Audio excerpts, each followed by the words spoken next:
다른 죄보다 더 심각한 죄가 있습니까? 우리가 죄에 관해 이야기할 때 많은 사람들은 다음과 같이 궁금해합니다.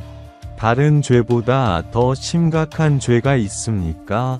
이 질문에 답하려면 죄와 죄의 성격, 그리고 그 결과에 대해 성경이 말하는 내용을 분석해야 합니다.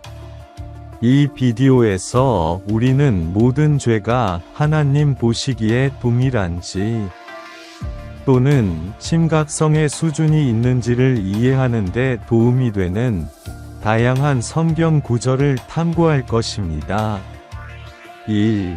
죄의 정의. 성경은 죄를 하나님의 율법을 범하는 것이라고 정의합니다. 요한 1서 3-4에서는 이렇게 말합니다. 죄를 짓는 사람은 누구나 율법을 범합니다. 사실, 죄는 율법을 범하는 것입니다. 이는 하나님의 뜻에 어긋나는 모든 행위, 생각, 부작위가 죄라는 뜻입니다. 그러나 모든 죄가 친히 율법을 위반한다고 해서 그 성격이나 결과가 모두 동일하다는 의미는 아닙니다. 2.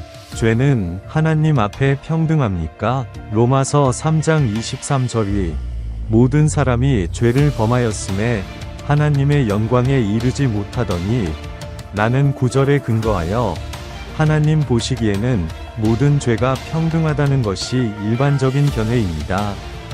여기서 사도 바울은 행위의 심각성에 관계없이 모든 인간은 죄로 인해 하나님 앞에 죄가 있다고 말합니다. 이 진리는 죄의 보편성과 모든 사람을 위한 구원의 필요성을 지적합니다. 하지만 이것이 모든 범법이 똑같이 심각하거나 동일한 결과를 가져온다는 의미는 아닙니다. 3. 죄마다 다른 결과가 따른다. 모든 죄가 우리를 하나님에게서 멀어지게 하지만 성경은 어떤 범법이 다른 범법보다 더 심각한 결과를 가져온다고 가르칩니다. 이에 대한 분명한 예는 요한복음 19시 11분에 있습니다. 빌라도가 신문을 했을 때 예수께서는 나를 당신에게 넘겨준 사람은 더 큰 죄를 범했습니다. 라고 말씀하셨습니다. 여기서 예수님은 자신을 배반한 유다의 행위가 빌라도의 행위보다 더 심각했음을 지적하십니다. 이는 죄의 심각도가 다양하다는 것을 암시합니다. 또 다른 예를 고린도 전서 6시 18분에서 찾아볼 수 있습니다. 거기서 바울은 이렇게 경고합니다. 성적 부도덕을 피하십시오. 사람이 범하는 다른 모든 죄는 몸 밖에 있습니다. 그러나 성적으로 죄를 짓는 사람은 자기 몸에 죄를 짓습니다. 바울은 성적인 죄가 특별한 차원을 가지고 있으며 독특한 방식으로 사람에게 영향을 미친다는 것을 보여주고 있습니다.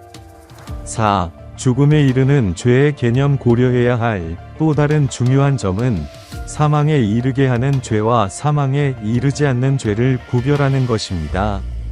요한일서 5장 16에서 17절에는 이에 대해 말하는 구절이 있습니다. 누구든지 자기 형제가 사망에 이르지 아니하는 죄 범하는 것을 보거든 기도하라. 그리하면 하나님이 그에게 생명을 주시리라. 나는 죄가 사망에 이르지 않는 사람들을 가리킨다. 사망에 이르는 죄가 있습니다. 나는 당신이 그 사람을 위해 기도해야 한다고 말하는 것이 아닙니다. 여기서 요한은 다양한 유형의 죄를 구별하고 있는 것으로 보이며 그중 일부는 더 심각한 영적 결과를 초래합니다. 5. 용서받을 수 없는 죄에 대한 개념. 어떤 죄가 더 심각하다는 생각은 용서받을 수 없는 죄라는 개념으로도 뒷받침됩니다. 마태복음 12장 31에서 32절에서 예수께서는 이렇게 선언하신다. 그러므로 내가 너희에게 이르노니 사람에 대한 모든 죄와 모독은 사하심을 얻되 성령을 모독하는 것은 사하심을 얻지 못하겠고 누구든지 말로 인자를 거역하면 사하심을 얻되 누구든지 말로 성령을 거역하면 이 세상과 오는 세상에서도 사하심을 얻지 못하리라. 흔히 성령을 모독하는 죄라고 불리는 이 죄는 하나님의 역사를 의식적이고 의도적으로 거부하는 죄이기 때문에 다른 죄보다 더 심각한 것으로 간주됩니다. 6. 의도와 동기의 맥락 죄의 심각성에 영향을 미칠 수 있는 또 다른 요인은 그 뒤에 숨은 의도입니다. 누가복음 12시 47분-48에서 예수님은 이렇게 가르치십니다. 주인의 뜻을 알고도 그 뜻을 예비하지 아니한 종은 많이 맞으리라. 그러나 그것을 모르고 벌 받을 일을 행하는 사람은 적게 맞을 것이다. 여기에서 예수께서는 하나님의 뜻에 대한 지식과 사람의 행동 이면에 있는 동기가 심판의 심각성에 영향을 미칠 수 있음을 지적하셨습니다. 진리에 대한 깨달음이 클수록 책임도 커지고 결과적으로 죄의 심각성도 커질 수 있습니다. 7. 편파성에 관한 야고보의 가르침. 야고보는 그의 서신에서 죄에 대한 또 다른 흥미로운 관점을 제시합니다. 야고보서 2장 10절에서 그는 누구든지 율법 전체를 지키다가 그 하나에 범하면 율법 전체를 범한 것이니라 고 말씀하셨습니다. 이는 모든 죄가 하나님의 율법을 범하는 결과를 낳는다는 점에서 어떤 면에서는 동일하다는 것을 의미할 수 있습니다.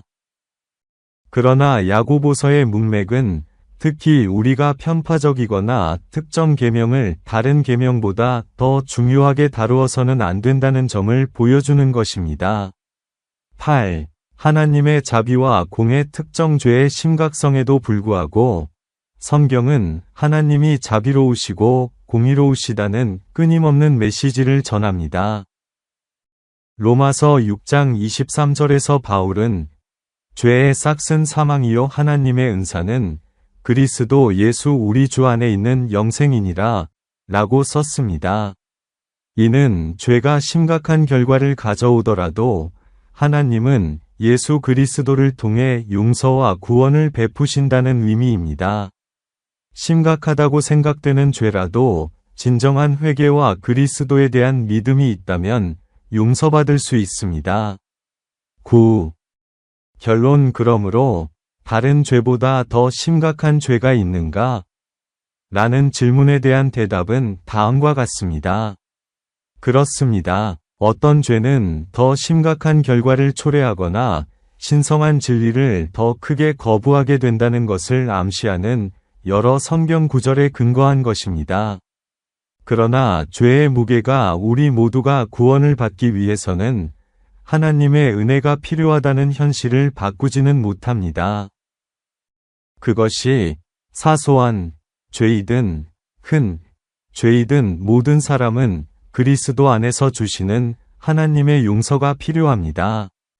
이 영상이 죄라는 주제와 그 심각성에 대한 새로운 관점을 가져왔다면 채널을 구독하고 좋아요를 누르고 댓글로 여러분의 생각을 공유하는 것을 잊지 마세요. 인생의 큰 질문에 대한 답을 계속해서 성경에서 찾아봅시다.